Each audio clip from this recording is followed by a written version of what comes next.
Alors, Monsieur Nicolas Gombaud est directeur général de MACSF et du sous-médical. Vous avez la parole. Merci, Monsieur le Président, Mesdames, Messieurs. Je vais essayer d'être bref, mais peut-être de revenir sur certaines notions qui ont déjà été abordées. Et puis, pour terminer, bien entendu, de tenter de répondre quant à l'impact direct sur un plan économique de ces actions de groupe, notamment sur la responsabilité civile professionnelle des chirurgiens.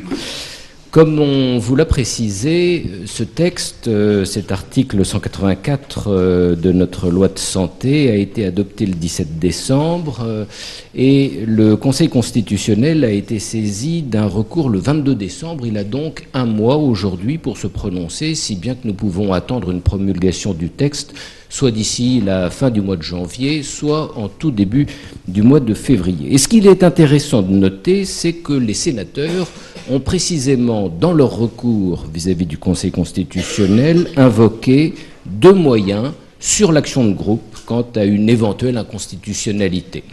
Le premier moyen concerne une contestation sur la rétroactivité du texte, puisque cela vous a été amplement précisé. Ce texte sera susceptible, s'il est promulgué en l'état, de concerner des actes, des manquements antérieurs à sa promulgation. Les chances de succès de ce grief nous semblent extrêmement ténues, tout simplement parce que c'est la reprise pure et simple du texte sur la loi Hamon dont on vous a parlé, et un recours devant le Conseil constitutionnel avait été justement instauré exactement sur la même motivation, recours qui a été rejeté par le Conseil constitutionnel, qui a considéré que ce texte pouvait être rétroactif parce qu'il s'agissait d'une loi qui ne créait pas un nouveau régime de responsabilité, mais une simple loi de procédure. Le deuxième moyen qui a été visé par les sénateurs pour tenter de faire considérer l'inconstitutionnalité de cette action de groupe est tiré d'une violation du principe d'intelligibilité, d'accessibilité des droits de la défense. Je n'aurai pas le temps de développer, mais là encore, nous estimons que les chances de succès sont extrêmement minces et donc il faut effectivement aujourd'hui se pencher sur ce texte et les risques effectivement qu'il peut comporter pour vous, chirurgiens, et pour tout professionnel de santé. Alors déjà, on l'a dit, c'est un texte qui intervient très vraisemblablement, en tout cas aux yeux de certains membres du Parlement, de façon prématurée, puisque la loi Hamon, qui avait introduit en matière de consommation et de concurrence l'action de groupe en droit interne français, avait refusé, contrairement à ce que certains parlementaires souhaitaient, avait refusé de l'étendre au domaine de la santé et avait donné au gouvernement le soin de rédiger un rapport dans les 30 mois au plus tard de la promulgation de la loi, justement pour pouvoir en évaluer les effets et avant que de l'étendre au domaine de la santé et de l'environnement. On n'a pas attendu ce délai et on n'a pas rédigé de rapport en ce sens. Deuxième chose, comme cela vous a été amplement précisé, les professionnels de santé, les prestataires, les utilisateurs professionnels de ces produits de santé peuvent, tout comme les producteurs ou les fournisseurs, être mis en cause au titre de cette action de groupe en droit de la santé. Alors, cela concerne évidemment les médecins, cela concerne les établissements dans lesquels ils peuvent exercer leur art, et la complexité des affaires de responsabilité médicale, et surtout lorsqu'il s'agit de l'utilisation de produits, mérite évidemment d'être soulignée. Ce sont des procès fleuves qui durent de très nombreuses années, et il faut savoir, cela a été rappelé par d'autres intervenants, qu'aujourd'hui, la responsabilité est fondée sur des principes totalement différents au niveau de la responsabilité des producteurs, du fait de la production d'un produit et de la responsabilité des utilisateurs professionnels, puisqu'on a d'un côté une responsabilité qui est fondée sur le risque, l'utilisation d'un produit défectueux, la production d'un produit défectueux, et donc la responsabilité du producteur, qu'il soit laboratoire pharmaceutique ou producteur de prothèses, sera engagée dès lors que le produit n'apporte pas la sécurité à laquelle on peut légitimement s'attendre, et d'un autre côté, celle des professionnels de santé, utilisateurs professionnels, qui, pour la Cour de cassation, comme cela vous a été rappelé, non seulement pour des affaires antérieures et aussi pour des affaires postérieures à la loi du 4 mars 2002, il a été considéré que la responsabilité était basée sur la faute et donc sur une obligation de moyens et non pas de résultat. Avec aussi des spécificités en matière de prescription, puisque là aussi cela vous a été rappelé, le délai pour agir à l'encontre des professionnels de santé est beaucoup plus long que celui dont disposent les malades pour agir contre les producteurs, et donc on voit que certaines actions de groupe pourraient être admises à l'encontre des professionnels de santé et pourraient être jugées prescrites ou éteintes à l'encontre du producteur, puisqu'on a un délai d'une part de prescription, mais on a aussi un délai d'extinction de l'action qui est de 3 années à l'encontre du producteur, qui est beaucoup plus bref que celui qui peut être appliqué aux professionnels de santé. Alors en revanche, des questions se posent et je n'ai malheureusement pas de réponse puisque les multiples réunions de travail que nous avons eues au ministère de la Santé sur l'adoption de son texte, au niveau d'abord de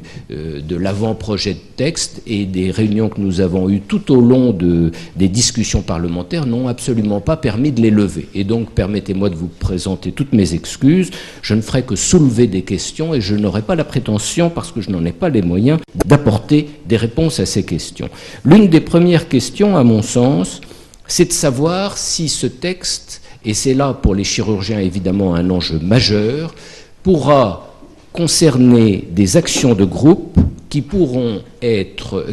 concerner de multiples professionnels de santé. Une action de groupe pourra-t-elle concerner de multiples professionnels de santé? C'est évidemment une question fondamentale parce que pour un chirurgien, prenons l'exemple d'un orthopédiste qui va implanter des prothèses défectueuses dont il ignorait totalement la défectuosité. On peut légitimement penser qu'il n'y aura pas qu'un seul chirurgien à avoir implanté ces prothèses défectueuses. Est-ce que l'action de groupe pourra concerner non seulement le producteur ou le fournisseur de ce produit, mais aussi la multitude des chirurgiens ayant implanté ces prothèses au sein du corps de certains patients? Il vous aura peut-être échappé le fait, cela n'a pas été souligné, que si la loi Hamon a utilisé le pluriel au niveau des personnes qui pouvaient être poursuivies, eh bien, le législateur du 17 décembre 2015 a utilisé le singulier s'agissant de l'utilisateur. Et donc, nous attendrons évidemment avec une grande impatience les avis et les décisions que pourra prendre la Cour de cassation sur ce sujet, parce que c'est évidemment une question majeure quant à l'implication de votre propre responsabilité. On peut, bien entendu, déplorer l'insécurité juridique liée à la rétroactivité de ce texte qui va permettre de reprendre des actions de groupe, cela a été souligné, pour des faits antérieurs, pour le Mediator à titre d'exemple, pour l'affaire de la Dépakine à titre d'exemple, et encore bien d'autres. Cette rétroactivité qui pourrait avoir des conséquences directes et immédiates sur la couverture assurantielle des acteurs de santé et en mettant en péril l'équilibre des contrats portant sur des périodes d'assurance déjà échues. Du côté des demandeurs, cela n'a pas été, à mon avis, suffisamment souligné. Il faut remarquer la très grande complexité de ces actions de groupe, avec d'une part l'obligation d'obtenir un premier jugement sur la responsabilité, que dis-je, une première décision de justice irrévocable, et donc aller au terme d'un éventuel appel, pourvoi en cassation, et ensuite une deuxième action qui va elle-même nécessiter aussi une expertise pour quantifier le dommage corporel subi à défaut d'obtenir une transaction amiable, et la loi a fait le choix du tout judiciaire, ce qui est, à mon sens, extrêmement surprenant, alors que le grand principe posé par la loi du 4 mars 2002, bien entendu, vous le savez, c'était de déjudiciariser les actions en responsabilité médicale et de faire le choix de règlements amiables, rapides et gratuits pour les malades qui voulaient agir. Du côté des demandeurs, certes, il y aura 500 associations, mais le délai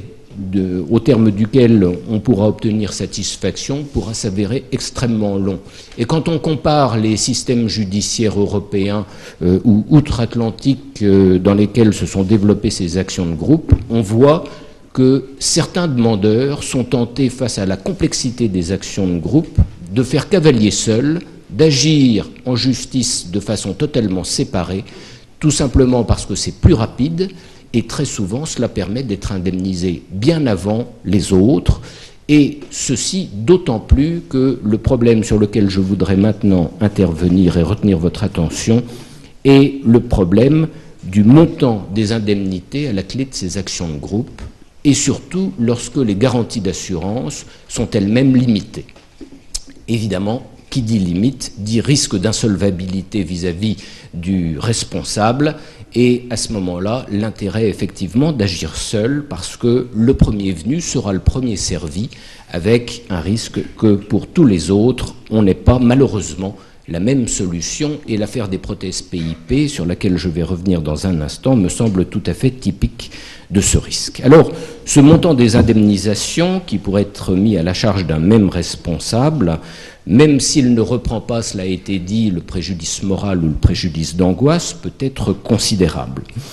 La notion d'action de groupe renvoie nécessairement à la notion de sinistre sériel qui est définie par le Code des assurances à l'article L251.2 avec une notion de même cause technique. Je ne veux pas rentrer dans un détail justement pour ma part trop technique, mais avec ces définitions, on risque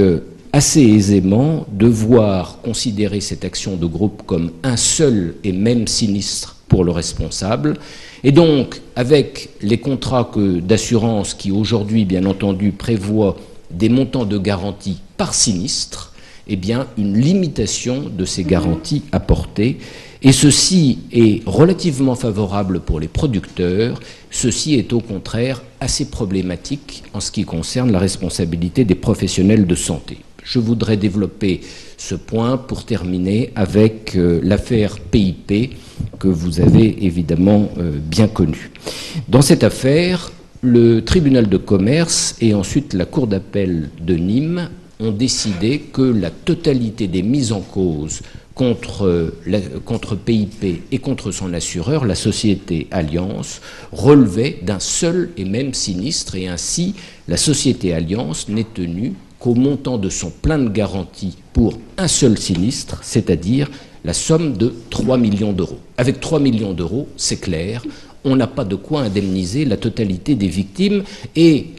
il faut le souligner, en matière d'action de groupe, non seulement les frais d'indemnisation des victimes peuvent être extrêmement conséquents, mais les frais de défense, tous les frais qui sont mis en avant justement pour défendre ces actions sont extrêmement conséquents, et parfois, c'est le cas dans l'affaire PIP, plus important que le montant des indemnisations à verser aux victimes, et ces frais de défense viennent en déduction du montant qui a été prévu pour garantir le sinistre et pour indemniser les victimes, ce qui est tout à fait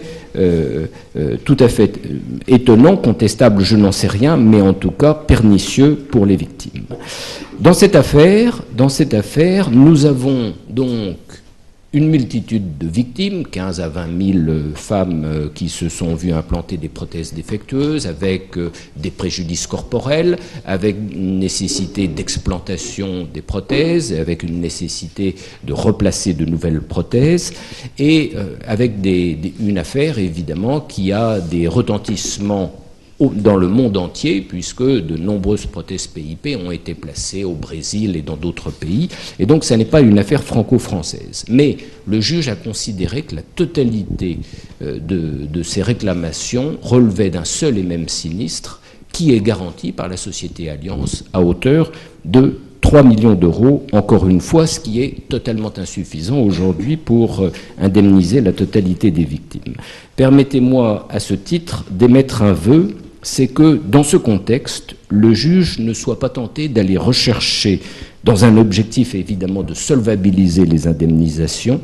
la responsabilité des utilisateurs professionnels de ces produits, à savoir des médecins en l'occurrence pour les prothèses PIP, des chirurgiens esthétiques qui les ont placées, mais évidemment on pourrait étendre cela à tout chirurgien,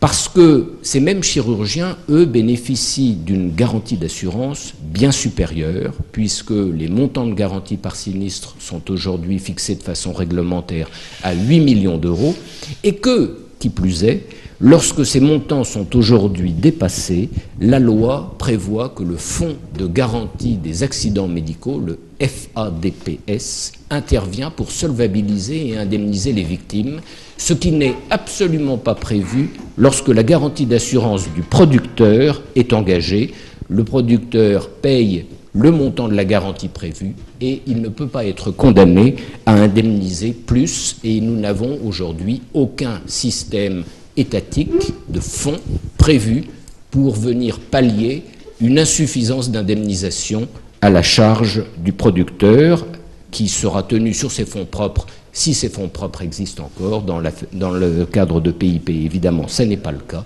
et donc un risque d'insolvabilité et un risque donc de non-indemnisation des demandeurs. Alors pour conclure, puisque mon temps est écoulé et je vous prie de m'excuser d'avoir légèrement dépassé ce temps de parole, aujourd'hui finalement la seule chose qui est certaine, c'est la totale incertitude quant aux conséquences économiques du lancement d'une action de groupe. Notamment car on ne sait pas immédiatement, mais seulement au terme d'un délai de 5 ans à compter de la décision de justice définitive qui consacre la responsabilité du producteur ou de l'utilisateur, combien de patients vont finalement se manifester pour réclamer. Donc, au minimum, il nous faudra, après le lancement d'une action de cette nature, attendre 7 à 8 ans pour connaître le nombre de patients qui vont se manifester et les montants d'indemnisation qui seront réclamés. Où est l'assurance dans un tel système? Comment provisionner nos dossiers? Comment calculer des montants de primes? Comment les ajuster dans ce contexte? Je vous ai parlé d'insécurité juridique. L'insécurité assurantielle me semble malheureusement totale. Je vous remercie.